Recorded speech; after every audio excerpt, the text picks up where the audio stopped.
মঙ্গলে রয়েছে সৌরজগতের সবচেয়ে বড় আগ্নেয়গিরি, যার নাম অলিম্পাস মন্স। এটি প্রায় ২২ কিলোমিটার উঁচু। তুলনা করতে গেলে এটি আমাদের পৃথিবীর মাউন্ট এভারেস্টের চেয়ে প্রায় ৩ গুণ বেশি উঁচু। পৃথিবীতে আমরা দিনে নীল আকাশ এবং সূর্যাস্তের সময় লাল আকাশ দেখি। মঙ্গলে ঘটে এর ঠিক উল্টোটা।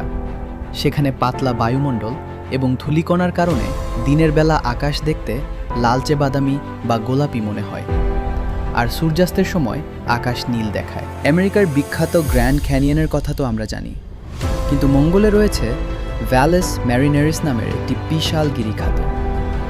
এটি প্রায় ৪,০০০ কিলোমিটার দীর্ঘ এবং কোথাও কোথাও ৭ কিলোমিটার গভীর।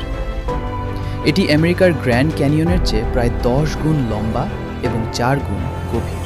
বাইরে থেকে লাল এবং মরুভূমির মতো মনে হলেও মঙ্গল আসলে প্রচণ্ড ঠান্ডা একটি গ্রহ। এর গড় তাপমাত্রা প্রায় -৬২ ডিগ্রি সেলসিয়াস।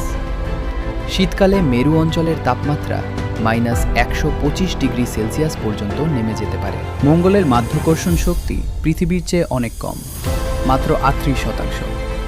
তার মানে পৃথিবীতে আপনার ওজন যদি ১০০ কেজি হয়, মঙ্গল গ্রহে গিয়ে ওজন মাপলে তা দেখাবে মাত্র ৩৮ কেজি।